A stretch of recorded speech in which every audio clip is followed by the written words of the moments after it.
Oui, de par notre épargne, et sans que nous le sachions. Emma, Paul, toi qui m'écoutes, et moi-même sommes complices de déforestation, de nouvelles exploitations minières, d'installations pétrolières, et la liste est longue. Alors si tu veux changer ça, pense à t'abonner. Bienvenue, je m'appelle Adrien, et ici on va parler investissement rentable et responsable. Allez, tout de suite, intro.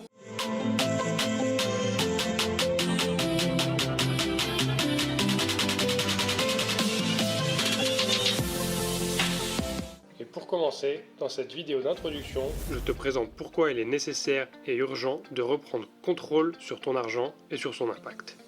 Et surtout, comment en tirer profit en investissant de manière éthique et responsable sans être un expert. En fin de vidéo, bonus, je vous dévoile en avant-première une première option d'investissement responsable.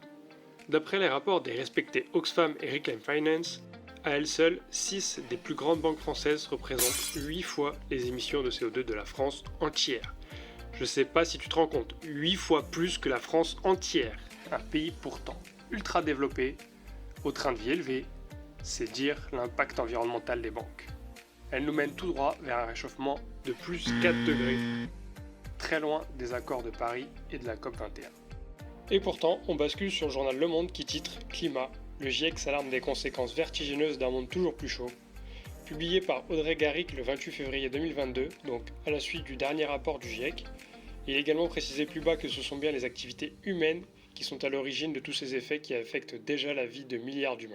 Si on bascule sur le journal scientifique du CNRS, qui est donc tout de même le Centre national de recherche scientifique, on retrouve un article avec, cette fois-ci, la situation s'est significativement aggravée, avec donc en couverture cette photo des incendies en Australie en décembre 2019, mais également des sacs de sable qui servent cette fois-ci à protéger des maisons face à la montée des eaux. Et donc je cite: pour changer les choses, nous avons besoin de davantage d'efforts financiers et technologiques impliquant le soutien des pays du Nord, responsables de la plus grande partie des émissions de gaz à effet de serre. Cependant, comme nous l'avons vu précédemment, ces pays du Nord préfèrent continuer à investir dans les énergies fossiles. Même l'International Energy Agency, historiquement en faveur des énergies fossiles, déclare l'atteinte de la neutralité carbone en 2050 et la limitation du réchauffement à 1,5 degré d'ici la fin du siècle impose immédiatement la fin de tous les nouveaux projets d'exploration d'énergie fossile. Un message inédit de sa part et qui souligne le caractère urgent. Cependant, comme l'indique Le Figaro, au nom de la rentabilité, les banques soutiennent et financent massivement et en continu de nouveaux projets d'expansion et d'extraction des énergies fossiles. Le tout à un rythme ahurissant avec une croissance des financements de 19% par an depuis 2016. En totale contradiction une nouvelle fois avec les accords de Paris de 2015. Elle se targue même d'atteindre des bénéfices records en 2021. On retrouve également la même chose sur l'Ouest France, avec les mêmes pentes qu'on a pu voir précédemment évidemment. Si on bascule sur YouTube, c'est personnellement le déclic qui m'a donné envie de créer cette chaîne, c'est que malgré l'atrocité du conflit en Ukraine, qui dévoile la face cachée des énergies fossiles, cela n'empêche pas les gens de chercher coûte que coûte à faire du profit sur la situation. Non seulement il n'y a aucune ligne d'éthique, mais en plus, ce n'est pas le plus efficace. C'est pourquoi j'ai souhaité créer cette chaîne. Et le pire dans tout ça, les banques s'enrichissent, mais te versent des intérêts ridicules. 0,5%, 1%, pas même de quoi contrer l'inflation. Alors on passe cette fois-ci sur france-inflation.com et on va donc calculer entre 2000 et 2022 quelle est l'inflation. Et on arrive tout de même à 37%. Donc sur 10 000 euros épargnés par exemple, la valeur réelle n'est plus que de 6 300 euros. Et 3 700 euros de ton pouvoir d'achat s'est évaporé parmi les nuages de CO2. Donc malheureusement, oui, indirectement, ton argent est responsable de la crise environnementale. Ah, l'argent, la thune, le blé, à la fois ange et démon, idolâtré mais source de toutes les mœurs. Mais bon, peu importe sa forme, on n'est pas prêt de s'en débarrasser. Donc on va devoir apprendre à construire avec de façon éthique. Le nerf de la guerre, c'est la finance. Avec elle, pour protéger notre planète, nous pouvons changer la donne.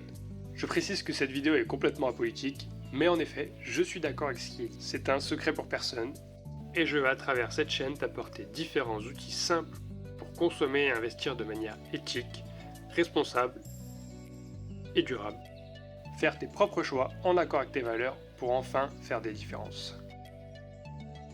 Et le plus dingue dans tout ça, c'est que non seulement tu vas financer des projets environnementaux et sociaux avec tes propres choix, mais en plus, ça va te rapporter bien plus qu'avec la banque.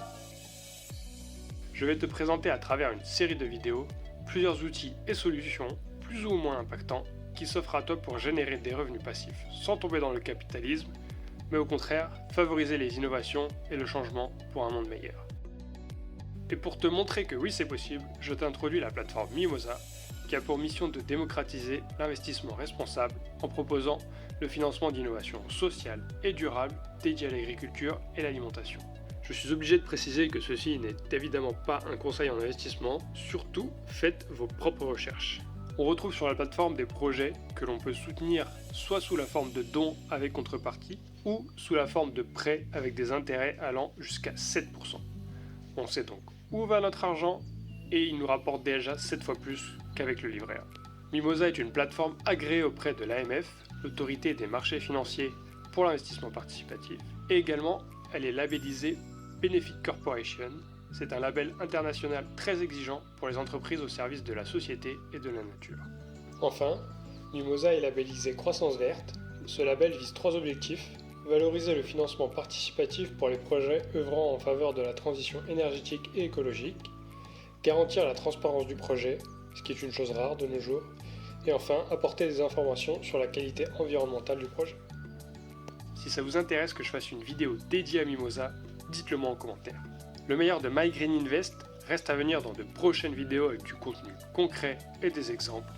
Alors surtout, n'hésite pas à t'abonner, à liker pour faire décoller la chaîne et qu'on puisse tous ensemble créer une communauté bienveillante, car plus on pourra toucher de personnes, plus on pourra avoir un réel impact. C'est David face à Goliath. Merci et à la semaine prochaine. Allez, go green!